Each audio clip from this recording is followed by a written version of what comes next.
Все мы любим заговоры, теории и скрытые детали фильмов, которые способны пролить свет на истинные замыслы создателей. В этом видео я расскажу вам о том, что случилось с городом Дюлок после первого мультфильма. Так что не переключайтесь.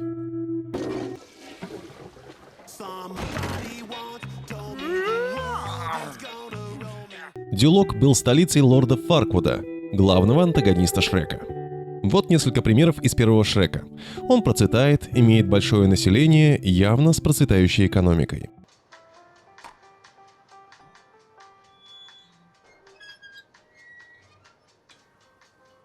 Эй, погляди! Справочная!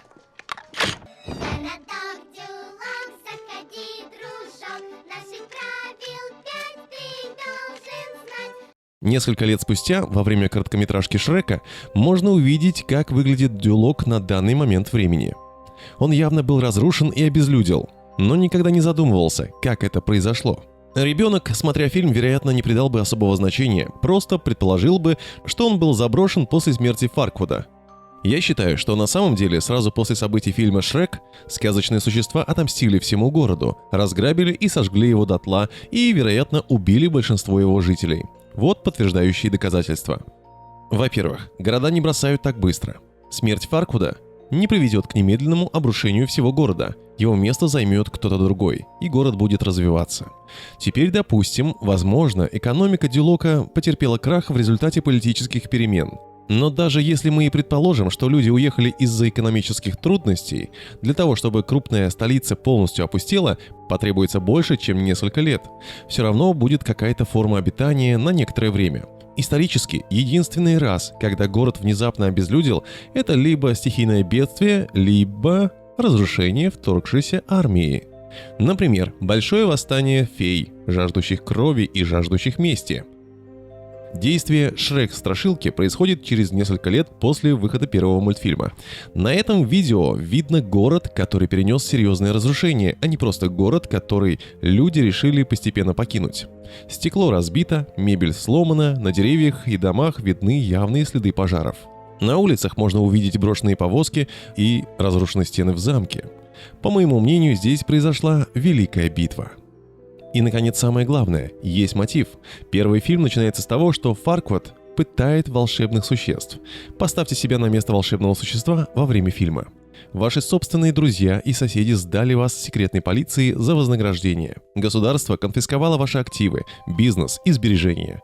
Вас насильно переселили, возможно, вас пытали физически, например, как пряничного человечка.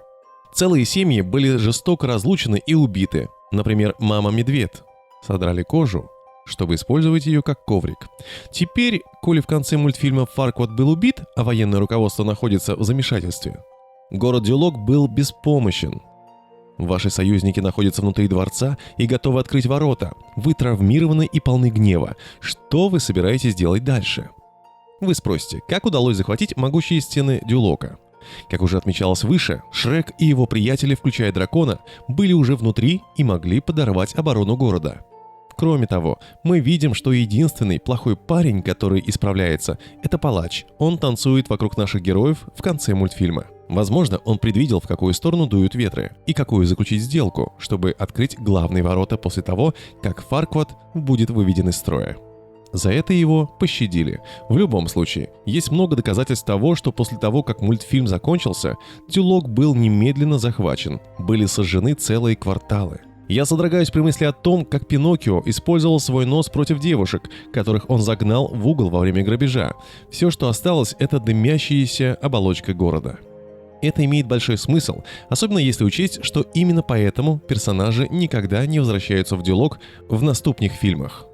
Хорошо сочетается и с каноном Шрека. Мы знаем, что создатели не побоялись изобразить мир сказок как жестокое и очень воинственное место. Просто посмотрите «Шрек навсегда», когда есть партизанская армия огров, явно замышляющая набеги и убийства.